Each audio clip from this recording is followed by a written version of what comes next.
Hi, this is Tim Allen for the Flint Courier, and we are coming to you today with an interview with one of our candidates that are in the upcoming primary, as we have a couple of races there. And our interview today is with current county attorney Blaine Bradshaw. And Blaine, welcome. Thanks for having me. So, haven't had a challenger in a while, so that's kind of a new thing to put you on the map again. Yeah, it's been new. 4 years ago there was no competition, so but the election before that there was. So I guess let's kind of start with how long have you been in that office now? What, 8? So this is coming on the end of my third term, so 12 years. Okay. Yes. And so in those 12 years, what are some of the highlights, some of the accomplishments that you look at as the attorney? What are the things you can kind of hang your hat on that office?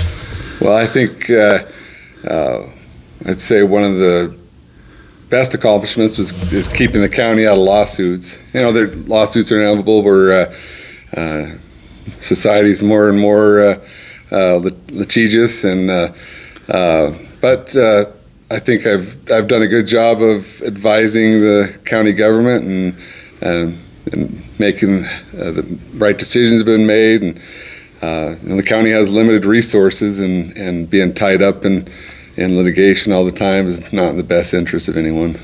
So, I mean, that requires you to sit in there a lot, and really, I mean, you have to take that in, and you, a lot of times, for people who don't, because I know that the county commission meetings are not, overly well attended unless something really has got a wild hair going. So do you take that information in and research it, or do you know most of it off the top, or how does that? I'd say a combination of both. You don't ever want to give a quick legal decision on anything that's complex, but if it's open meeting law, that's to me pretty cut and dry. But if you're talking about a complex easement issue, for example, then yeah, definitely need to do the legal research and the factual research as well to come to the right conclusions. So did you have to play a bigger role when this whole pandemic hit the last couple of years? I mean, when everything kind of went to Zoom meetings and you guys still do Zoom meetings, but they're not exclusively Zoom meetings. I'm in the commission office more probably, and that having the meetings on Zoom, that's probably one of the reasons there, to help those on Zoom have questions, help answer questions, and I think that's been helpful for the commission and the public to have me there more in the commission office during commission meetings. So then, as an elected official, what kinds of things does your office influence maybe outside of that? I mean, are there things that, legally or any ramifications that your office can develop or anything like that? Well, I mean, a little background on the office. I prosecute all the criminal cases in the county except for town ordinance cases within the towns of Phillipsburg and Drummond, and so within that job duty comes a lot of work, a lot of responsibility, working closely with the sheriff and the deputies. As far as the civil work, I represent the county commission and all the county boards and all the elected officials that in the county government, and so that's a substantial duty there to be able to help them. And we talked a little bit before this, but whenever there's something like an issue with a commissioner or something, then that's why you can't necessarily prosecute that, because you're representing those people as per the MCA. Correct. Through by Montana law, Montana code, I represent the county commission, and so if a county commissioner was alleged to commit a crime, I'd have to recuse myself and have a special prosecutor appointed, such as Montana AG's office. Also, Lewis Smith in Deer Lodge is a special deputy county attorney who handles cases when I have a conflict. Okay. So, and when you've prosecuted cases, have there been anything that's been like really just weird, off the cuff kind of, I remember sitting in one day, and I remember one gentleman had been caught with a phone in his cell. And I remember specifically Dayton taking both hands to his face because the guy had updated his Facebook picture from the cell. Yeah, that was. I thought that was about as dingy as it got.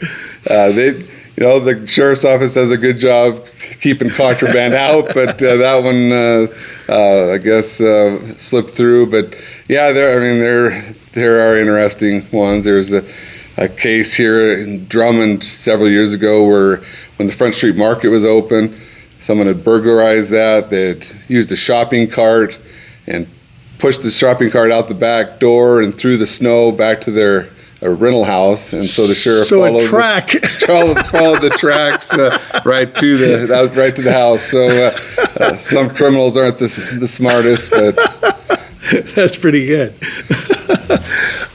So what are some things in another term here, going for a fourth term? Correct.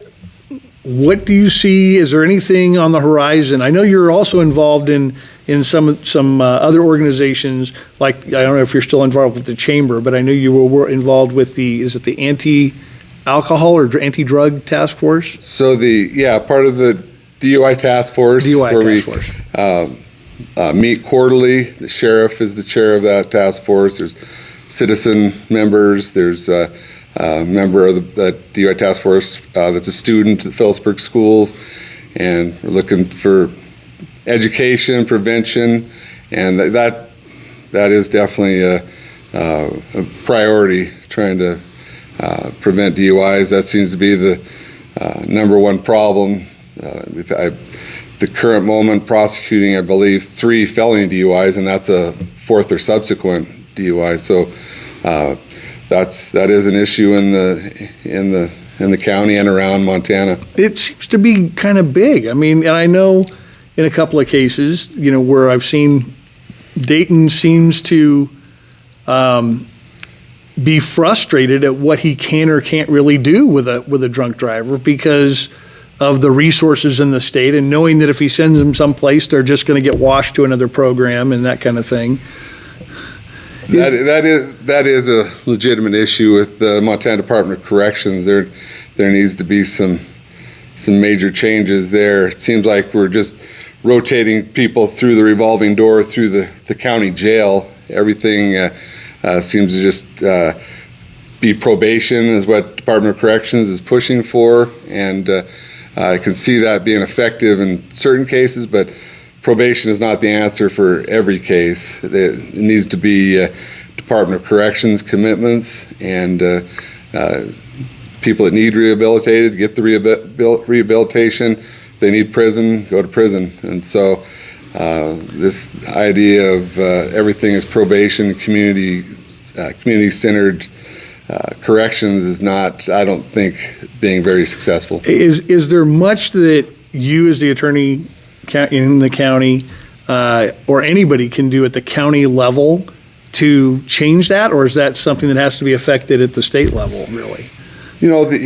Definitely local officials reaching out to the state, but it's going to be the state. The legislature needs to look at it, the governor, and hopefully they will here in the next session. Is there anything, being part of the DUI task force, is there any way to educate people? I mean, what are some resources maybe that you're lacking, or maybe that, you guys need to get that word out better? So, the DUI task force receives its funding from driver's license reinstatement fees, so we don't have a huge budget, but we are, the student representative in Phillipsburg is inviting speakers in to speak at the local schools. We have a designated driver gift card program where if a deputy finds a designated driver or sees them on the road, they can hand them a gift card.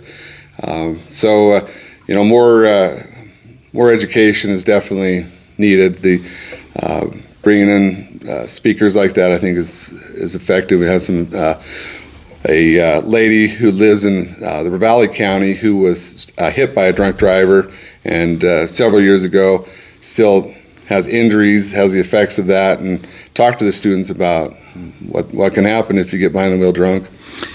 Are there any issues that have maybe existed before you came into the office, or maybe early in your first term or first or second term, that you've been able to maybe correct to some degree as far as streamlining things or trying to improve that system a little bit for people who fall into that weird area of the law where they're getting prosecuted for something?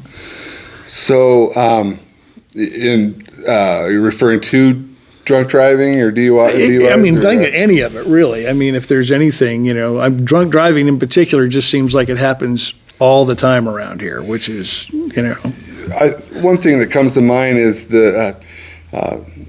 really law enforcement starts with the sheriff and the deputies, and the sheriff and the deputies are getting to know the people in the community. There's a lot of new people in the county, but I think they do good community policing, and I think that's a start where people can know law enforcement and trust them. I think that's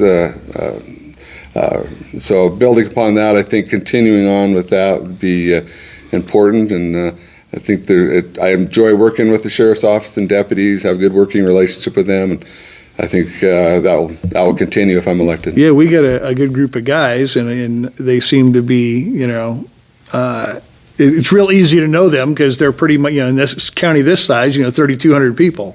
Yeah, I don't see them out there looking for quotas or anything. They're just out doing their jobs and working with the people, and I appreciate the work they do. One night I had one of them, Ty, stop me, and because I was doing 70 on the way back from a football game. And I didn't realize that the little teeny black sign that I really hadn't seen in 2 years was 65 after sunset. And he was really cool about it. I'm like, I don't even know what sign you're talking about, man. And he was really good about it. So I think that's something in a county this size that we're pretty blessed with. That's a good example. Not everything needs to be a citation, a charge, or warning in certain cases. That might be what's needed. Hopefully now you're not you're not speeding. No, in fact, my wife the other night when we were coming back from Phillipsburg, she goes, "Why are you going 65?" I said, "Because that's the speed limit." I said, I put it on the cruise control. I said, "We're going 65, Jack." I said, "Trust me, there's a sign there. I've seen it now." All right. So Ty, thank you, Ty. I guess anything on the horizon that you would want to try and accomplish in a fourth term, that you think the county could use? Well, I think, like I said, continue working closely with law enforcement. I have a good working relationship with the county commission. I see that continuing, and all the elected officials. As far as change, we can always improve. Always look to see where potentially how county commission meetings could be better. We're working on the Zoom and trying to improve that for meetings. So being more transparent. I think the county has a new website, trying to improve that. The commission's assistant, Billy Ankalaski, has been working with that and trying to get it improved. So I think there are places where we could see improvement, and we're working on it. And I know, just to kind of make sure people understand, you're from around here. You graduated from Drummond, right? So I grew up in Phillipsburg. I actually graduated from Granite High School in 1990, really? And have lived here most of my life, other than schooling. So is that like a bit, because it's kind of funny, there's one family in town who I know are like huge Bobcat fans, and both of their daughters went to Montana, University of Montana, which I think is hilarious. And so as a Granite person, and you're ended up in blue and white for your entire life. Yeah, both communities are great. Enjoy the commute up to Phillipsburg every day.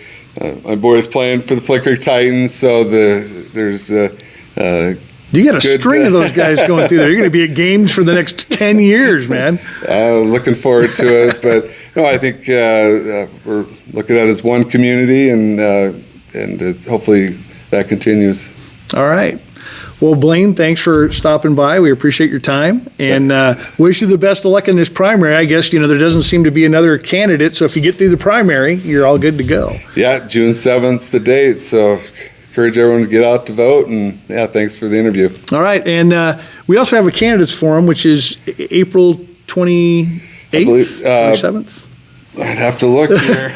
Well, we'll make sure we put that on the screen Yeah. for you. We'll get that. I think it's the All right. 27th or 28th, right here in the Drummond Library. Yeah, I believe the 27th here. Yeah, and we'll make sure we get the date and time for you. That's being put on by the Friends of the Library, and we'll make sure we have that for you. And make sure you vote either by absentee or in person by June 7th. So thanks a lot. For the Flint Courier, this has been Tim Allen and Blaine Bradshaw.